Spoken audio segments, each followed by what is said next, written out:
Bonjour à toutes et tous, bienvenue pour ce webinaire. Donc, c'est le deuxième de la série Transition agricole et transition énergétique.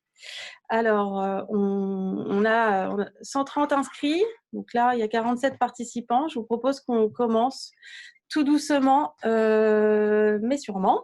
Donc, l'intitulé de ce webinaire, c'est « Avant, après un projet de méthanisation, quel impact sur un projet agricole ?»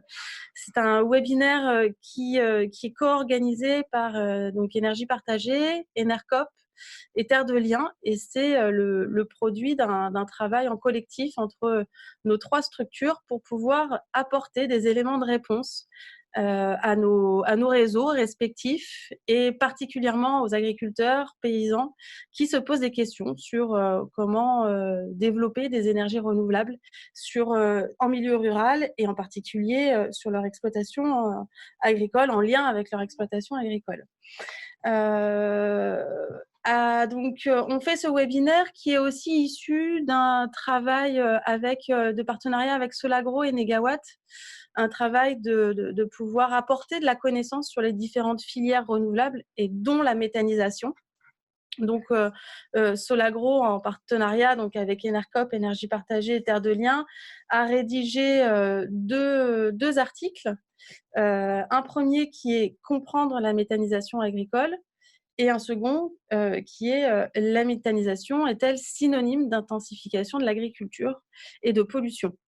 Donc, l'idée étant de partir d'idées reçues ou de réalités pour pouvoir apporter des éléments de réponse, de clarification. Donc, ces deux articles, je vais les mettre dans l'onglet Converser. Ils sont en ligne sur le site Décrypter l'énergie, qui est un site qui est géré par l'association Negawatt. Voilà, donc on est sur un sujet très intéressant et qui amène énormément de questions, que ce soit des personnes non professionnelles, mais aussi des professionnels autour de la méthanisation. On a une diversité de participants aujourd'hui avec un temps limité, 1 heure, donc on va clairement certainement pas traiter de tous les sujets autour de la méthanisation agricole et en lien avec l'agroécologie. Néanmoins, donc on a Suzanne Renard d'Énergie Partagée et Florence Cellier, qui est agriculteur et impliquée dans le projet Métamoli, qui vont pouvoir témoigner, vous apporter des éléments de réponse aux questions qu'on peut tous se poser sur la méthanisation agricole. Voilà ce que je voulais dire. Les règles du jeu, c'est que donc, pendant 30 minutes, on va écouter Suzanne et Florent. Et ensuite, on va pouvoir prendre vos questions, les traiter. Vous pouvez utiliser l'onglet « Converser » pour pouvoir poser vos questions. Vous pouvez les poser au fur et à mesure et moi, je vais les organiser de manière à ce qu'on puisse ensuite avoir les réponses de la part de Suzanne et de Florent. Voilà, et alors, je ne sais pas si tout le monde connaît Énergie Partagée, Enercop et Terre de Liens, donc j'ai essayé d'aller quand même assez vite.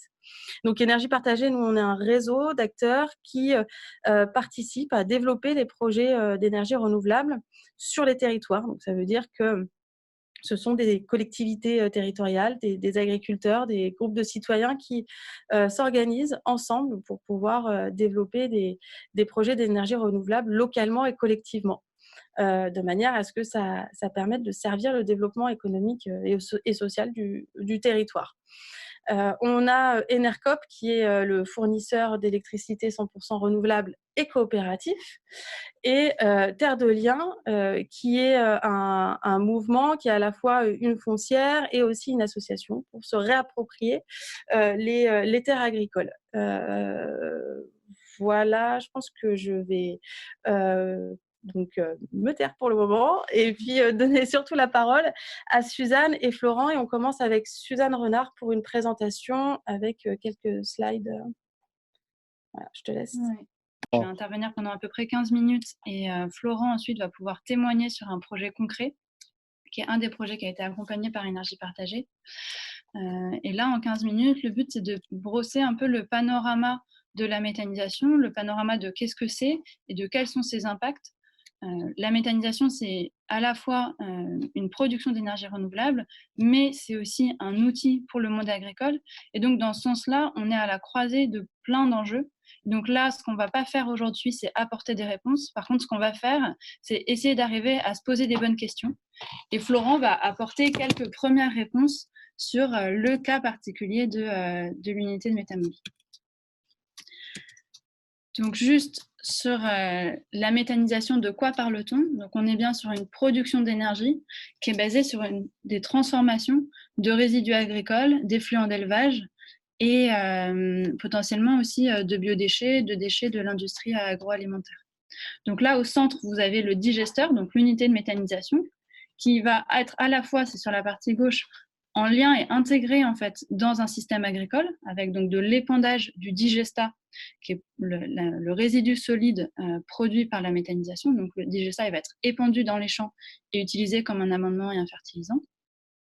Et ensuite, le digesteur va lui être alimenté par des résidus de l'activité agricole. Et puis de l'autre côté, sur la droite, on a plutôt la partie énergie renouvelable. Donc on va produire du biogaz qui peut être soit valorisé en électricité et en chaleur, soit injecté dans les réseaux de gaz. Et là, donc, on s'intègre au système énergétique et donc on s'intègre aussi aux mécanismes de soutien, notamment économiques, qui vont apporter des compléments de revenus pour les agriculteurs. Donc, juste pour donner quelques ordres de grandeur, aujourd'hui, il y a 650 unités qui fonctionnent en France.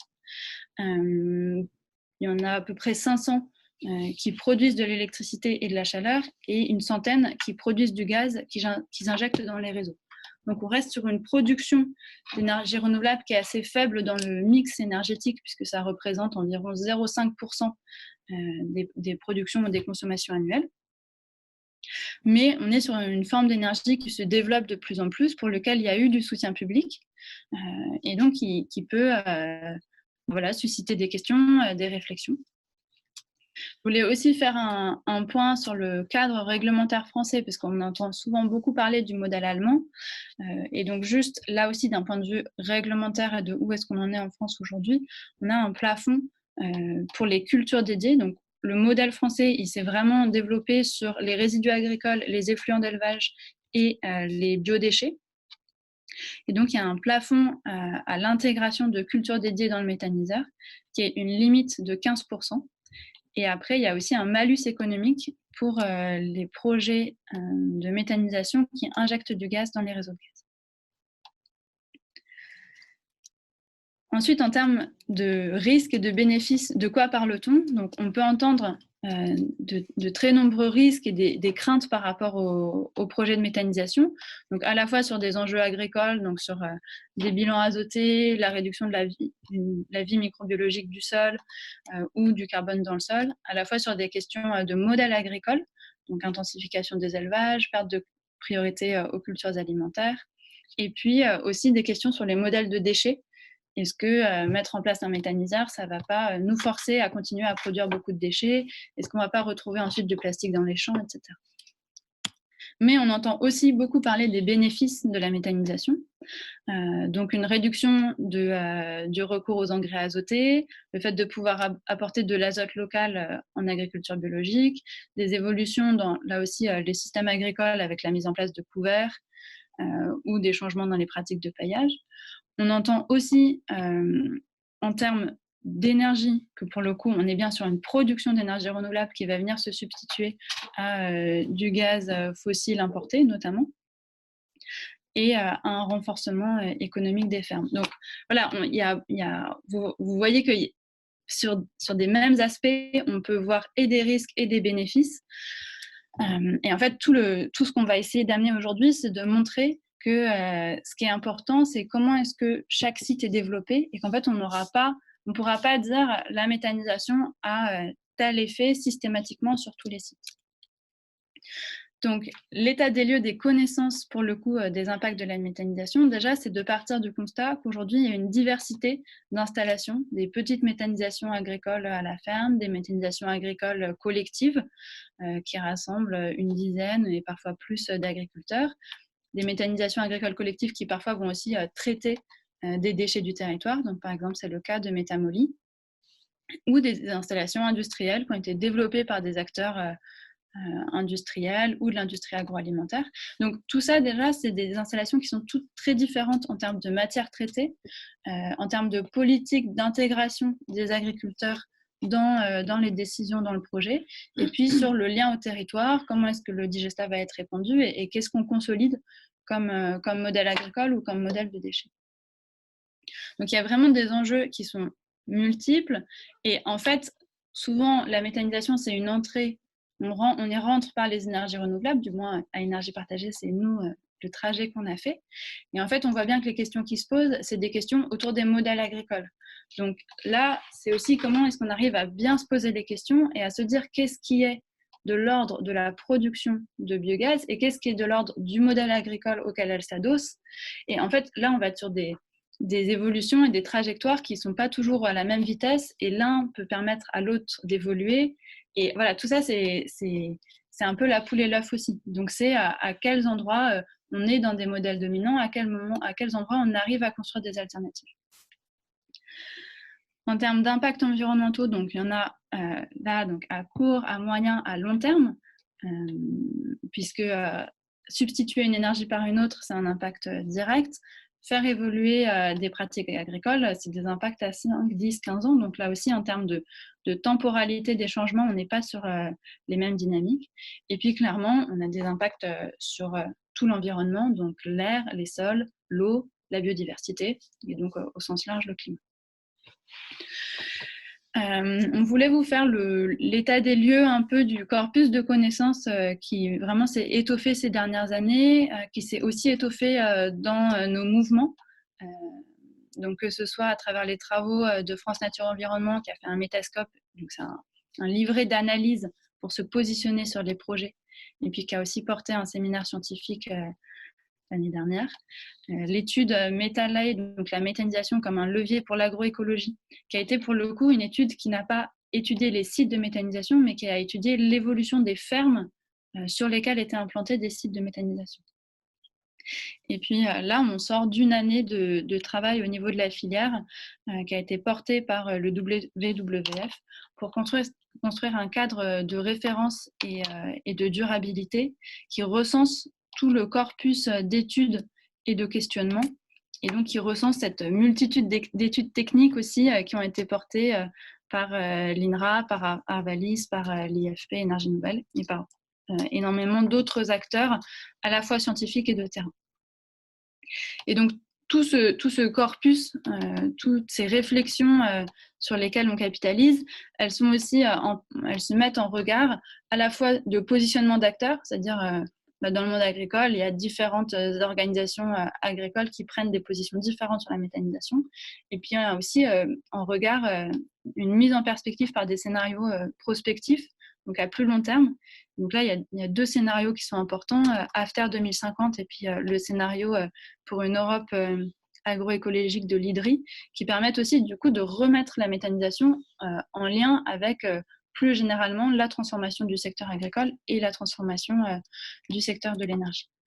Ce qu'on veut dire globalement sur ces questions de pratique agricole et d'impact de la méthanisation, c'est qu'analyser un projet de méthanisation, ça ne peut pas passer par la question de la taille du projet, puisqu'en fait, qu'on ait plusieurs agriculteurs qui se rassemblent ou un seul agriculteur qui porte son projet seul, on voit bien qu'on n'est pas du tout sur... on va avoir des tailles très différentes alors que derrière, les enjeux peuvent être les mêmes.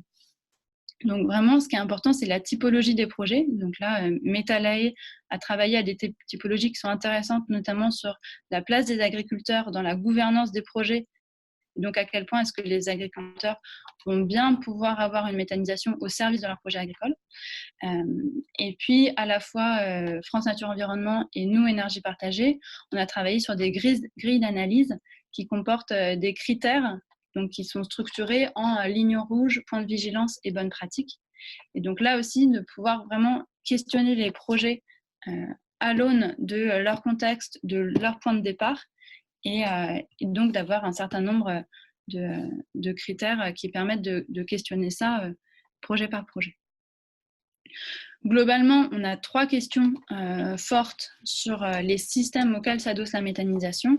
C'est l'utilisation des digestats Et donc là, les bonnes pratiques, ça va être en effet le calendrier de fertilisation, comment est-ce que le digestat est dosé et puis avec quel matériel il est pendu.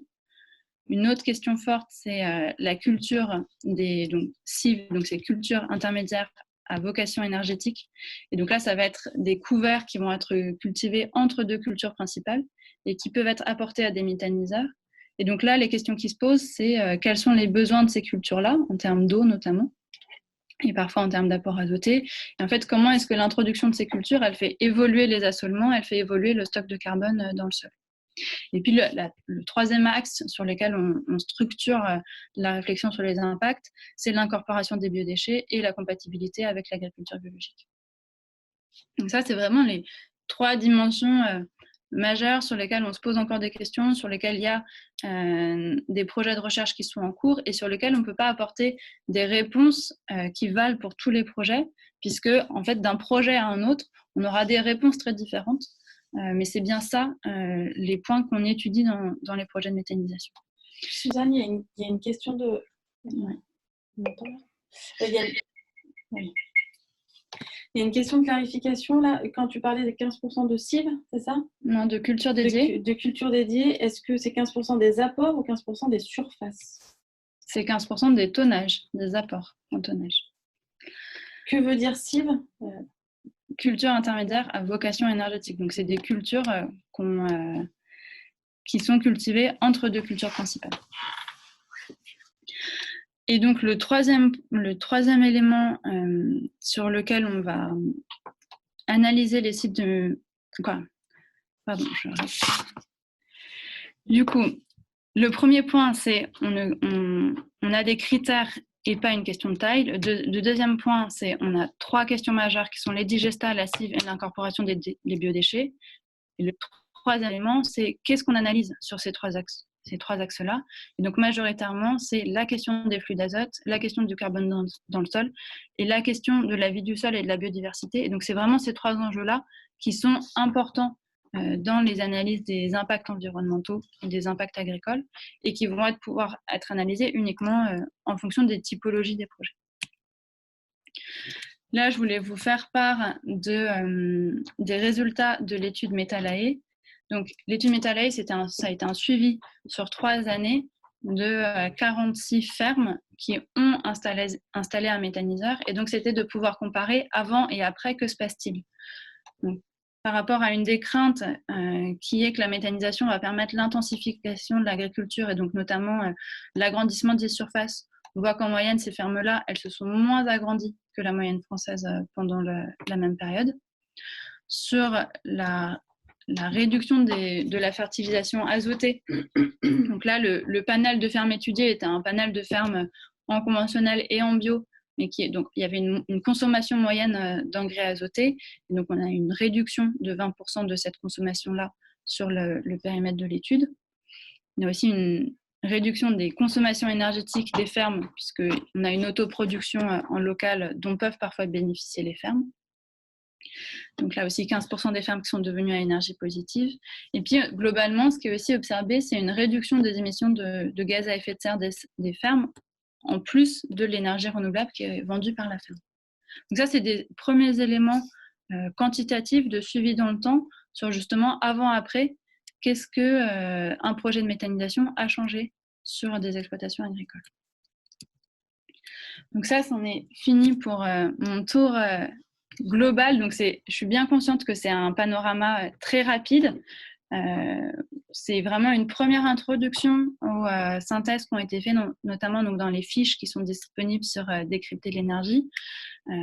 Et l'idée, c'était vraiment juste de pouvoir recadrer quels sont les enjeux et comment se poser les questions. Et maintenant, Florent va pouvoir nous expliquer concrètement sur un projet comme Métamoly, voilà, comment est-ce que la question des impacts de la méthanisation elle est traitée.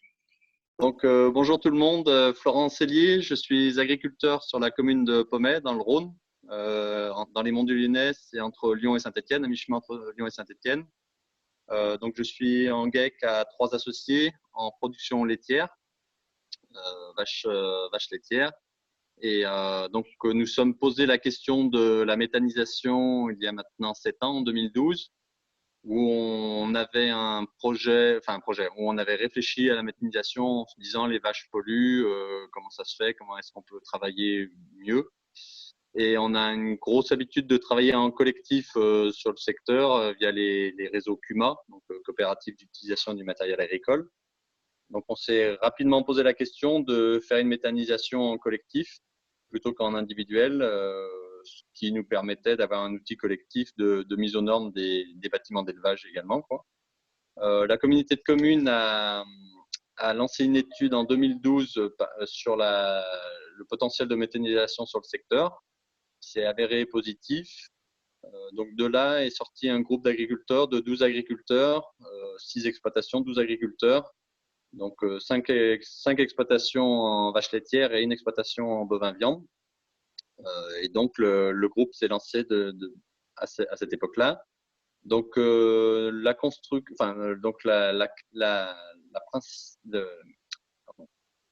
particularité de Métamoly, c'est que donc on a les agriculteurs qui ont 51% du capital de Métamoly. Et après, à côté, nous avons des partenaires financiers comme Énergie Partagée, donc qui est un fonds d'investissement citoyen. On a aussi un fonds d'investissement des collectivités qui est le Ciel. On a Suez également et Engie qui ont créé une holding et qui font partie aussi comme Énergie Partagée et le Ciel du tour de table, et un fonds d'investissement énergétique, le fonds OSE.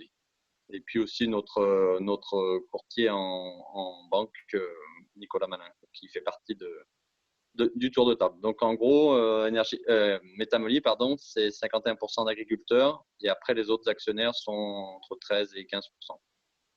Donc voilà. Donc en 2015, on a créé la SAS Métamoly pour une fois qu'on était suffisamment avancé, dans un but, dans l'idée de se dire qu'il fallait qu'on arrive à faire quelque chose d'assez vertueux pour gérer à la fois nos effluents d'élevage et éventuellement avoir une action concrète sur les déchets qui nous entourent, vu qu'on est à mi-chemin entre Lyon et Saint-Étienne. Donc on a dimensionné Métamoly par rapport à tout cela, et donc la construction a commencé en début d'année 2019, excusez-moi, début 2018, oui, et c'est terminé en mars 2019. Donc, nous injectons sur le réseau de gaz depuis mars 2019. Donc, nous injectons 120 mètres cubes de gaz à l'heure, ce qui fait en équivalent habitant entre 1200 et 1300 équivalents habitants en consommation de gaz, quoi. Donc, 120 mètres cubes à l'heure, c'est 48 tonnes de matière par jour, 17 000 tonnes par an. Donc, dans ces 48 tonnes par jour, il y a 20 tonnes de lisier, donc qui proviennent des exploitations, 6 tonnes de fumier, donc ça fait 26 tonnes par jour sur les 48. Et à côté de ça, on a 22 tonnes de déchets agroalimentaires à côté. Donc, nous retraitons les différents types de déchets. On a des graisses d'abattoir, de l'abattoir de Saint-Étienne, qui est à côté d'ici. Et après, on a des soupes de biodéconditionnement. Donc, c'est des soupes issues de la grande distribution et des collectivités, quoi. Donc, type hôpitaux, cantines scolaires. Donc, tout ça, c'est à, on va dire, 80 km aux alentours de Métamoly. Donc, nous avons 2 collecteurs qui nous fournissent ces soupes de biodéchets. Et après, on a aussi un petit peu de boue papetière qui rentre à côté, quoi. Donc, c'est des restes de l'industrie du papier. Donc, voilà. Ce qui nous fait 48 tonnes par jour, et donc un total de 17 000 tonnes par an, comme je vous l'ai déjà dit. Du coup, ça fonctionne depuis, donc ça va faire bientôt 1 an. On est trois personnes à s'en occuper au quotidien. Donc, il y a un salarié à temps plein et on est 2 agriculteurs à côté pour l'épauler à côté, quoi. Donc voilà. Donc après, par rapport à pourquoi on a fait de la méthanisation au niveau, en tant que moi qu'agriculteur, on a fait de la méthanisation parce que c'était dans l'idée de se dire, on avait souvent la réflexion de nous dire nos vaches polluent. Voilà, une fois qu'on a fait le constat, on n'est pas bien plus avancé. sachant qu'ici, on est un secteur d'élevage en zone de montagne. Donc, on peut difficilement faire autre chose que de l'élevage. Il y a du maraîchage également, mais on ne peut pas faire de la grande culture, quoi, par exemple. Puis, ce n'est pas forcément un souhait. Donc, on s'est dit comment est-ce qu'on peut travailler un petit peu mieux au niveau de nos élevages pour que nos vaches polluent moins, quoi. Et donc, l'idée, ça a été rapidement de dire pourquoi pas la méthanisation, qui nous permet, nous, en tant qu'agriculteurs, d'avoir un circuit assez vertueux, c'est-à-dire qu'on capte le méthane qui est agent polluant et on l'injecte dans le réseau, donc avec nos effluents agricoles. Et après, ça nous permet de faire de la production de gaz, quoi, de biogaz dans notre cas, donc de biométhane après vente de biométhane. Et du coup, après, on répand dans nos parcelles le digestat. Donc, le digestat, c'est le produit qui ressort une fois méthanisé. C'est tous nos effluents qui rentrent avec les matières agroalimentaires. Tout ce qui ressort, en fait, ça s'appelle du digestat, qui est une forme beaucoup plus assimilable par les plantes que nos lisiers ou fumiers, par exemple. Ça ressemble plus à un fertilisant que non pas nos amendements en fumier en lisier, quoi. Donc voilà. Aujourd'hui, on métamolie et pend sur 500, un petit peu plus de 500 hectares, 550 hectares, donc sur nos 6 exploitations, et on a un plan d'épandage à côté aussi sur des exploitations voisines.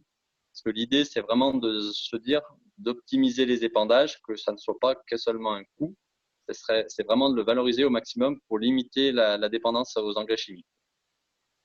Donc, ça veut dire qu'on a un impact sur le territoire.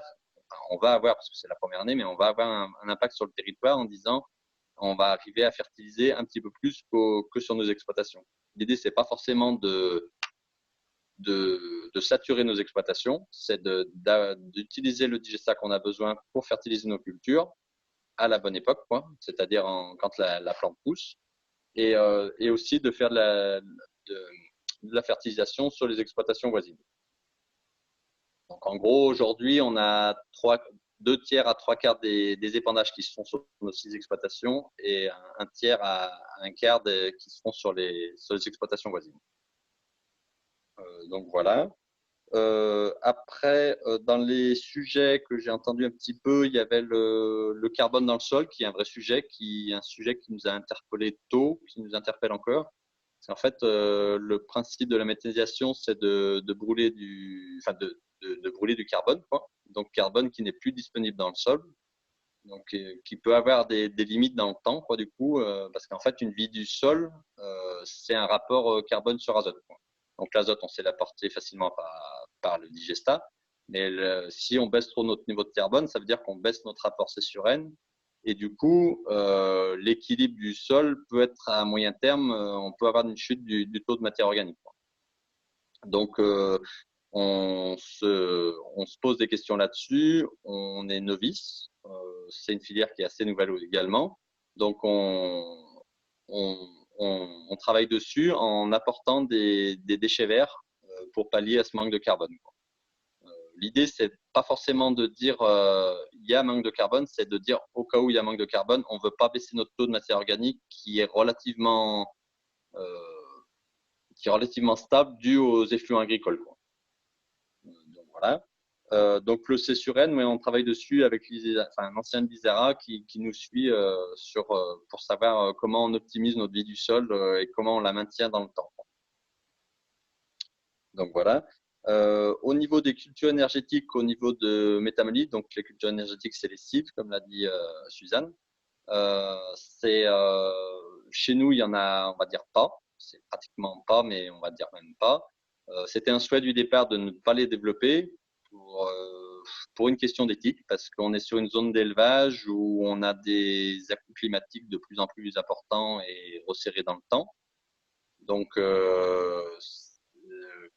il y a relativement peu de monde qui a trop de marchandises pour ces animaux, donc aller mettre des cultures dans un méthaniseur, c'était pas un souhait du départ, ça ne l'est toujours pas. Donc c'est pour ça qu'on avait aussi fait notre projet de méthanisation en disant on fait nos effluents agricoles où il y a une rentabilité économique, il faut être clair, qui est assez difficile quand on est en collectif parce qu'il y a de la logistique. Et du coup, après, on met des biodéchets qui permettent d'accélérer la production d'énergie à la tonne et du coup d'arriver à rentabiliser et en plus qui permet d'avoir un retraitement de la matière au niveau local. Donc moi j'ai souvent l'habitude de comparer ça à une vache. Une méthanisation, c'est une grosse vache que nous on est habitué à travailler avec des vaches. Et une vache, on peut lui donner du fourrage, donc du foin, de l'ensilage, voilà. Donc elle fait un petit peu de lait. Et si on lui donne un petit peu de concentré, elle fait un petit peu plus de lait. Donc nous, chez nous, les fourrages à la méthanisation, c'est le fumier de lisier. Et après, les biodéchets permettent de faire un petit peu plus de lait avec un petit peu des granulés. En gros. Donc voilà. Au niveau de l'utilisation du digesta, on est équipé d'un tracteur qui est peint avec une tonne pendière. Donc une tonne pendière, c'est un matériel qui permet de poser le digesta au sol pour éviter la volatilisation de l'azote. Donc on perd très très peu en volatilisation. On baisserait de 30 à 40% la volatilisation par rapport à si on épandait en classique. Euh, donc voilà, donc les périodes d'épandage sont maintenant là il est vraiment plein dedans, donc c'est de fin janvier et c'est février-mars où il y a énormément d'épandage, je crois qu'ils se font quand les plantes sont en démarrage, et après avril, mai, juin aussi également où il y a pas mal de besoins sur les plantes. Il y a un petit peu d'épandage aussi à l'automne qui est selon les besoins. Donc, dans l'idée, c'est que nous, sur Métamonie, le site est à 7 km en moyenne des exploitations. Donc, c'est plutôt un petit peu éloigné. Le site a été choisi par rapport à l'injection sur le réseau de gaz, où on n'avait pas beaucoup de choix. Donc, les exploitations sont en moyenne à 7 km. Donc, en fait, il y a un camion qui fait les trajets sur la route, donc qui pompe du lisier dans les exploitations. Il vient vider à la méthanisation le lisier. Et après, il repompe du digesta qui est ensuite stocké dans des fossés centralisés pour ensuite être épandu. L'idée, c'était vraiment de dire on optimise la logistique et du coup les impacts environnementaux aussi sur les trajets. Et du coup, ça nous permet d'avoir un matériel un petit peu plus petit pour les épandages parce qu'il n'est jamais très éloigné des parcelles avec les fosses décentralisées. C'était dans l'idée d'éviter d'avoir des énormes tracteurs sur la route qui gênent la circulation et qui n'est pas très logique. Donc voilà. Sur le travail avec le digesta, on travaille avec le syndicat de rivière locale qui s'appelle le Simacoise, où en fait dans l'idée c'est de se dire c'est un fertilisant, un nouveau fertilisant qui permet de se passer d'engrais chimiques de synthèse. Nous, sur notre exploitation, le but, c'est d'économiser de 50 à 70% la fertilisation chimique de par l'utilisation du digesta. Aujourd'hui, je ne sais pas parce que c'est encore trop tôt. Il faudra qu'on voie d'ici 2 à 3 ans. Et je pense que ça va être facilement envisageable. Donc, on travaille avec le syndicat de rivière pour dire oui, c'est un fertilisant, mais il faut qu'on le fasse intelligemment parce qu'on est en zone vulnérable. Donc, ça veut dire qu'on est limité aux 170 unités d'azote par hectare et aussi aux 250 kg de phosphore sur 3 ans, qui est une bonne chose, hein, pour être clair. Les limites environnementales sont toujours un atout, moi j'ai la coutume de dire, parce que ça permet d'éviter les dérives. Donc voilà, donc on a un travail avec le syndicat de rivière et notre groupe d'agri dans Métamonie est labellisé GI2E, ce qui permet groupement d'intérêt écologique et environnemental. Ce qui nous permet d'avoir pas mal d'activités autour de la fertilisation. Donc, il y a la fertilisation avec le digesta. On a un groupe coût de production où ça permet de comparer nos différentes exploitations. On a un groupe pâturage aussi sur quel est le niveau de pâture selon les exploitations, comment l'améliorer. On a un petit peu différents thèmes qui tournent autour de la méthanisation, mais plus indirectement sur un groupe d'éleveurs qui se posent des questions. Donc voilà pour ma part, j'en ai à peu près fini. J'ai vu quelques questions passer en même temps. Au niveau olfactif, je viens de le voir. Désolé, je ne suis pas arrivé à toutes les suivre au fur et à mesure. Je ne suis pas assez habitué. Au niveau olfactif, on a un traitement de l'air. C'est une bonne question. On a un traitement de l'air sur le site de méthanisation. Donc en fait, on a un bâtiment. Donc le site de méthanisation, c'est 1,2 hectare. s'est réparti en plusieurs modules. On a un bâtiment où on reçoit toutes les matières entrantes. Donc, ça veut dire les lisiers, les fumiers et puis tout ce qui est biodéchets. Et donc, ce bâtiment est sous traitement de l'air. Donc, ça veut dire qu'il est en dépression avec un traitement de l'air pour avoir aucun impact olfactif. C'est très, très important là-dessus. On a voulu mettre vraiment un point d'orgue là-dessus parce qu'en fait, on est tous des locaux. On travaille et on vit sur place. Donc, on n'a pas envie de se cacher à chaque fois qu'on voit quelqu'un en nous disant ça sent mauvais et il y a des soucis là-dessus, quoi. Donc, je dirais que pour un site qui traite 50 tonnes par jour, pour moi, il n'y a pratiquement pas d'impact olfactif hors du bâtiment. Je précise hors du bâtiment parce que dans le bâtiment, c'est autre chose. Les matières sont présentes. Donc voilà. Après, tout ce qui est digesteur, post-digesteur et cuve de stockage sont équipés d'un gazomètre. Donc, ça veut dire que c'est une bâche qui permet de récupérer le biogaz, quoi, qui nous permet ensuite d'être vendu en biométhane. Donc, ces équipements permettent d'avoir aucune odeur. Donc, ça veut dire que la cuve de stockage, ici, on a fait le choix de l'équiper en gazomètre pour récupérer vraiment les derniers gaz, les mètres cubes de gaz. Aujourd'hui, clairement, il n'y a pas de production de biogaz qui est encore après 60 jours. Parce que dans l'idée, il y a 30 jours dans le digesteur. Donc, ça veut dire qu'une matière qui rentre aujourd'hui ressort dans le digesteur 30 jours après et encore 20 jours encore après dans le post-digesteur. Donc, ça veut dire que la digestion se fait en 50 jours. Ouais, Merci là, beaucoup, la Florent. question. Et merci de répondre en même temps aux questions des participants parce que c'est assez difficile. C'est normal, surtout qu'il y a beaucoup de questions. Il y en a une notamment qui concerne directement Métamoli. C'est est-ce que les exploitations voisines qui reçoivent du digesta sont elles aussi en élevage ou est-ce qu'il y a des maraîchers, des arboriculteurs est-ce que tu peux préciser? Oui, ok. Donc, pratiquement toutes les exploitations autour sont des exploitations d'élevage, élevage allaitant ou élevage laitier. Sur les maraîchages et arboriculteurs, on a très peu parce que c'est plus loin. Physiquement, c'est plus loin, c'est à 20-30 km. Tant qu'on peut rester plutôt sur place, on préfère rester sur place. Ok, merci. À Donc, 95%, c'est sur de l'élevage.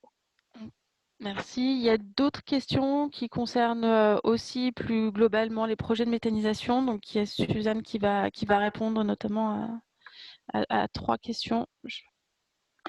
Ouais, donc en effet, parce que vous avez posé beaucoup de questions sur des aspects tous techniques. Et donc là, on se dit que vraiment la fiche va au moins permettre d'apporter des réponses. Donc, on en a sélectionné quelques-unes. Déjà, en effet, il y a des questions sur les cultures intermédiaires ou principales et le seuil de 15%. Donc, le contrôle de ce plafond-là, il est plutôt laissé aux administrations DDT et autres et en lien avec les autres contrôles agricoles. Après, là, clairement, la question, c'est pas de se dire est-ce que la méthanisation sera toujours positive. C'est comment est-ce que dans les différents projets, on arrive à maîtriser ce qu'on fait et donc à pouvoir porter des projets de méthanisation de territoire qui sont intéressants à la fois d'un point de vue agricole, d'un point de vue énergétique et d'un point de vue citoyen et capacité à agir du territoire. Donc ça rejoint aussi la question de la taille minimale des projets. Ce qu'on estime, vu les cadres de soutien économique, les mécanismes réglementaires aujourd'hui, c'est que les projets ils sont viables économiquement à partir environ de 7 000, 8 000 tonnes par an de traités. Après, bien sûr, ça dépend de quoi on parle en termes de matière, mais juste ça permet de donner un peu un ordre de grandeur. Et donc, il y a de la petite méthanisation à la ferme qui existe. Ça, oui, avec cogénération et utilisation chaleur, mais ce n'est pas les modèles qui sont ni les plus soutenus, ni les modèles qui tiennent le mieux dans le temps. Il y avait une autre question sur la compatibilité avec l'agriculture biologique. Donc, je pense que Florent, tu pourras en parler aussi. Mais oui, en effet, quand les unités traitent soit certains types de sous-produits animaux, type déchets d'abattoir, soit des biodéchets, le digesta n'est pas épandable en agriculture biologique. Donc, il y a bien aussi une attention à quel type de matières vont être utilisées ensuite en agriculture biologique.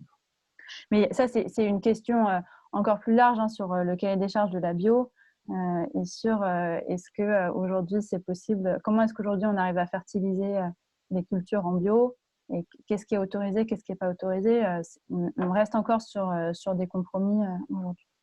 Et puis une dernière question sur le digestat, est-ce qu'il est moins polluant ou plus polluant que les engrais azotés, avec des questions justement de volatilisation dans l'air ou de lessivage dans les sols. Là, je pense que Florent a répondu en partie. Mais là, l'enjeu, ça va être comment est-ce que les agriculteurs réfléchissent leur fertilisation, à la fois en termes d'apport de calendrier et de matériel. Et après, globalement, si la fertilisation elle est bien gérée, il n'y a pas plus de pollution, notamment en azote, que pour une fertilisation azotée minérale. Et voilà, je voulais juste faire ces réponses-là sur quelques questions qu'on a sorties. Florent, si tu veux faire des compléments. Oui, donc par rapport aux cultures énergétiques, c'est vrai que c'est un gros débat, c'est un débat qui est assez large. Nous, clairement, comme je l'ai expliqué, c'est sur notre groupe, c'est pas dans l'idée de faire de la culture énergétique parce qu'on nourrit nos animaux avant. Donc, on se sert de leurs effluents pour faire de l'énergie, mais on ne veut pas faire de la culture énergétique directement. Après, c'est des choix. Je peux comprendre qu'il y ait des personnes qui réagissent différemment dans des secteurs différents. Par rapport à l'agriculture biologique, on était plusieurs exploitations à se poser la question de passer en agriculture biologique. Et moi, dans un raisonnement un petit peu plus simple au départ, en me disant, si on arrive à fertiliser un petit peu plus facilement les plantes, c'est beaucoup plus simple de passer en agriculture biologique. Clairement, au jour d'aujourd'hui, on n'a pas le droit, dû aux déchets agroalimentaires, ce qui pour moi est tout à fait normal, parce que clairement, les déchets agroalimentaires, ça reste du déchet agroalimentaire, donc il y a de tout. Donc, si le bio assouplit à ce niveau-là, je pense que c'est une dérive et que c'est pas souhaitable. Même si c'est vrai que pour mon cas, j'aurais trouvé bien d'arriver à passer en agriculture bio. Aujourd'hui, la méthanisation est un frein à ce niveau-là en collectif. Si on aurait fait une méthanisation agricole tout seul, on aurait pu passer en agriculture biologique. Après, il y a, comme disait Suzanne, il y a quand même des rentabilités, des réalités de rentabilité économique où il y a des projets limites au niveau taille. On ait une petite méthanisation, une plus grosse, il faut construire un digesteur, des cuves de stockage, toute la machinerie. Alors elle est plus ou moins grosse, mais toute la machinerie de départ, il y a quand même une taille minimum, une taille critique minimum. Ok, il y a les deux dernières questions là concernent plutôt Florent. Ça m'intéresse que tu puisses y répondre, notamment sur le groupement d'agriculteurs en fait. Comment il s'est constitué? Oui. Est-ce qu'il y avait une CUMA préexistante ou pas? Ou est-ce que la communauté de communes a participé à inciter les agriculteurs à se regrouper? Oui. Alors donc, comme j'ai expliqué, la communauté de communes a permis d'émaner le projet Métamonie en se posant une réflexion plus large sur le secteur, en se disant quelle est la potentialité énergétique des Monts du Lyonnais. La communauté de communes, les Monts du Lyonnais sont un territoire TEPOS, donc territoire à énergie positive, et en se disant quelles ressources on a pour faire de l'énergie. Donc la communauté de communes a réalisé une étude qui a permis de voir qu'il y avait un potentiel en méthanisation du fait qu'il y a beaucoup d'élevage. Et après, elle nous a vite laissé la main, quand elle a vu qu'un groupe se détachait, elle nous a vite laissé la main en disant nous, on vous accompagne techniquement au niveau animation aussi. Mais après, elle nous a laissé la main en disant s'il y a un projet qui doit se faire, c'est votre projet, donc faites-le. Et après, donc sur les 6 exploitations, on est 5 exploitations de la même commune, sur la commune de Pomey dans le Rhône, qui étaient vraiment habituées à travailler ensemble en CUMA. Et après, une autre exploitation qui est sur la commune de Chaput, qui est un petit peu plus éloignée. Mais le travail en collectif était déjà habituel entre nous. Il a changé pas mal de choses parce que entre travailler en CUMA et créer des sociétés pour monter un projet ensemble, c'est 2 choses différentes. Mais il nous a vraiment soudés au niveau du groupe. on est vraiment un groupe où on se regroupe une fois par mois pour faire nos réunions agri-UNR pour parler du quotidien de la méthanisation et du reste, quoi. Donc voilà. Merci Florent. Une autre question, parce que donc dans le projet, il y a Engie, Suez. Comment s'est passée la collaboration? Sachant que les agriculteurs sont majoritaires, donc est-ce que tu peux revenir brièvement sur la collaboration avec des acteurs nationaux qui ont un poids très important dans l'énergie? Oui. Alors, c'est vrai que l'une des particularités de Métamonie, c'est que, donc, comme j'ai dit, il y a 51% d'agriculteurs et à côté de ça, 51% du capital qui est détenu par les agriculteurs, pardon. Et à côté de ça, on a Énergie Partagée, on a Suez et Engie qui sont des gros acteurs nationaux. Donc, c'est vrai que c'est vraiment une des particularités. C'est Aloïs Klein qui a beaucoup œuvré à arriver à mettre tout le monde ensemble, quoi, dans le même train, en disant chacun a des avantages à partir dans un projet collaboratif comme celui-ci, et en disant oui, on n'a pas tous les mêmes éthiques, on n'a pas tous les mêmes réalités économiques ou autres, mais peut-être que sur certaines choses, on peut avancer ensemble, quoi. Donc, c'est ce qui a permis de monter Métamolie. Après, nous, au niveau agriculteur, l'une des grosses contraintes qu'on mettait, c'était de dire on n'ira pas si on n'a pas 51% de capital en tant qu'agriculteur. Parce qu'on souhaitait vraiment que le projet Métamonie, enfin l'unité Métamonie reste avant tout dans la main des agriculteurs. Et donc que les agriculteurs soient décisionnaires au niveau majorité. Ok, merci Florent. On a d'autres questions, donc Suzanne va pouvoir y répondre aussi. La première, est-ce qu'il y a des études qui montrent qu'il y a une modification du prix des terres agricoles suite à des projets de méthanisation? Ouais, donc ça, c'est plutôt par rapport du coup à l'étude Métalay. Aujourd'hui, on n'a pas ce type de retour-là. Après, voilà, non, globalement, on n'a pas ce type de retour-là et l'étude Métalay l'a pas non plus fait sortir. Donc, non, moi je veux bien reprendre aussi là des questions qui viennent d'être posées sur existe-t-il des méthanisations en bio? Aujourd'hui, on conteste la méthanisation car elle confirme le modèle intensif qui est remis en cause. Clairement, oui, il existe des méthanisations en bio et nous, Énergie Partagée, c'est cette direction-là qu'on soutient. Et c'est de se dire comment est-ce que la méthanisation, elle pourra soit elle permet à des agriculteurs d'améliorer leur modèle, voire de passer en bio. Bon, bah là, sur Métamolie, Florent vous a expliqué quel est le contexte donc de la zone de montagne aussi et de cette zone d'élevage qui font qu'eux, ils ont choisi un certain type de méthanisation. Mais c'est quand même un type de méthanisation qui, même si là, elle les freine pour passer en bio, leur permet aussi de faire évoluer leur fertilisation, de faire évoluer certaines pratiques. Et donc, c'est pareil, il y a aussi une question de s'il n'y avait pas d'apport de l'agroalimentaire, est-ce que le digesta pourrait être utilisé en bio? Là, si je ne me trompe pas, Florent, sur Métamolie, comme vous avez quand même des déchets d'abattoir, ça ne serait pas possible, mais sinon, globalement, oui, hein, s'il n'y a pas de sous-produits animaux de catégorie 3 ou de biodéchets de digesta ou d'effluents d'élevage intensif, non, d'élevage industriel, pas juste intensif, Oui. le digesta peut être utilisé en bio. Et là, je me disais, c'est peut-être intéressant aussi que tu fasses un retour sur comment est-ce que vous travaillez aussi cette question justement de la qualité des biodéchets, que en fait, vous n'acceptez pas non plus tous les biodéchets. Voilà, juste si on peut nous parler de ça un petit peu. Oui, donc pour revenir en complément de Suzanne, donc oui, il y a des sites, j'appelle ça des sites de méthanisation agricole, donc qui utilisent que simplement des effluents agricoles ou des cultures énergétiques. Donc dans ce cas-là, il peut y avoir des agriculteurs en bio qui sont en agriculture biologique qui peuvent faire partie de ces projets-là, qui sont tout à fait louables, hein, parce que c'est vrai que ça permet comme je disais, d'arriver à fertiliser les plantes à un moment donné avec de l'azote qui est plus facilement assimilable par les plantes. Donc, c'est vraiment louable. Après, nous, comme je vous l'ai expliqué tout à l'heure, pour Métamolie, c'est différent. Donc, on a fait un choix à un temps donné et il est ce qu'il est. Et puis, en ayant des actionnaires autour de table, on a une rentabilité qui est exigée, qui est peut-être plus j'ai perdu, qui est plus exigeante que si c'était seulement un groupe d'agriculteurs, quoi.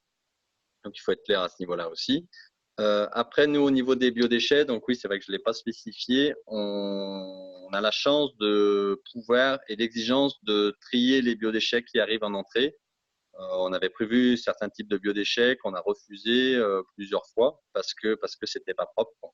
Donc aujourd'hui, nos apporteurs de matière savent qu'on est assez exigeant, qu'on arrive à faire repartir des camions de temps en temps, hein, ça arrive.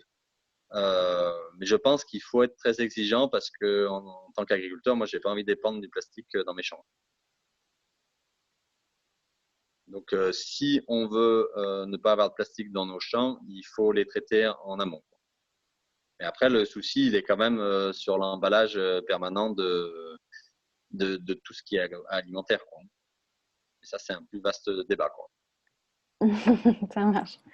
Merci Florent. Et du coup, pour peut-être reprendre encore une autre question et puis ouvrir un peu, il y a une question sur quelles règles mises en place pour garder la majorité du capital pour les agriculteurs. Et moi, je veux bien ouvrir aussi avec une autre question qui était la place du gaz issu de méthanisation dans le scénario des négawatts. Juste de dire, aujourd'hui, en effet, hein, la place du gaz, du biogaz dans les scénarios de transition énergétique, elle est extrêmement importante. C'est un des leviers majeurs pour, bien sûr, réduire les émissions de gaz à effet de serre issues du chauffage et des usages classiques, mais aussi surtout pour réduire les émissions de gaz à effet de serre pour la mobilité, le transport. Donc, c'est vrai qu'aujourd'hui, dans les mouvements de transition énergétique, on a des attentes fortes sur la production de gaz renouvelable. En même temps, on est très attentif aux impacts environnementaux et donc c'est pour ça que FNE a beaucoup travaillé dessus, qu'à Énergie Partagée, on s'est doté d'une charte et qu'on fait tout ce travail de questionner les impacts des projets et de les suivre dans le temps. Et ce que fait ressortir un des résultats de l'étude Metalae, c'est justement comment est-ce qu'on s'assure dans le temps qu'il n'y ait pas de dérive sur les projets de méthanisation tels qu'ils ont été pensés au début. Et donc ça, pour moi, ça rejoint un peu la question sur la règle mise en place pour garder la majorité du capital pour les agriculteurs. Et en fait, donc Metalae, ils ont travaillé sur des typologies de méthanisation, notamment en se questionnant de si les agriculteurs sont majoritaires au capital et s'ils sont très investis dans le projet de méthanisation, quels sont les bénéfices pour eux et quels sont les éléments qui sont plus compliqués. Les éléments qui sont plus compliqués, c'est que ça leur prend plus de temps. Mais les bénéfices, c'est d'arriver à avoir des projets qui répondent mieux aux intérêts du territoire. Et nous, clairement, c'est ça qu'on porte comme position à Énergie Partagée, de se dire comment est-ce qu'on peut aussi mobiliser de l'épargne pour l'apporter en capital aux côtés des agriculteurs, aux côtés des acteurs locaux. Donc, Florent, tu as rappelé aussi que sur Métamoli, il y avait la SEM et le fonds régional pour justement arriver à suivre ces projets dans le temps et éviter des dérives. Et ça reprend aussi la question sur la place de Suez et d'Engie. Quand on arrive à cadrer les projets au début et qu'on arrive à renforcer les acteurs locaux, notamment sur la question du financement, pour faire que la maîtrise, elle reste locale, ensuite on arrive beaucoup mieux à ce que les enjeux environnementaux ils soient pris en compte, qu'on puisse en parler et puis qu'on puisse éviter les dérives dans le temps. Puisque clairement, d'un point de vue, pour le coup, d'autonomie énergétique, la méthanisation, ça peut être un levier. Et du coup, ce que nous, on porte, c'est ça peut être un levier si on s'en saisit bien et pas à tout va. Merci Suzanne, ça donne des éléments de réponse aussi à d'autres questions qui viennent d'être posées. Merci à toutes et à tous. On va terminer le webinaire avec un sondage. Normalement, j'ai un de mes collègues qui voulait vous sonder parce qu'on lance une première formation sur la méthanisation. Comment monter un projet de méthanisation sans monter une usine à gaz. Voilà, c'est le 9 avril prochain. On va vous envoyer toutes les informations et les précisions. En attendant, voilà, est-ce que suite aussi à ce premier webinaire, vous seriez intéressé à aller plus loin, sachant que cette formation, c'est aussi, elle cible aussi les collectivités territoriales notamment, en plus des acteurs locaux et des agriculteurs.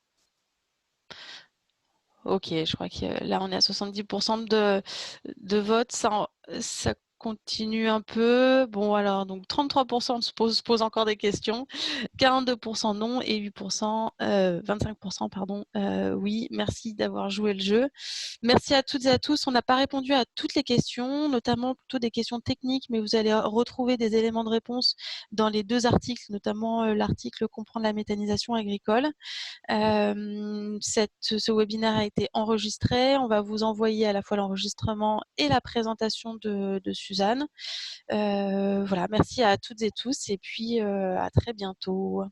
La prochaine date, alors qui ne sera plus sur la méthanisation, mais sur l'éolien et l'enjeu de biodiversité dans l'éolien. Rendez-vous donc le 12 mars prochain, toujours de 12h à 13h. Très bonne journée.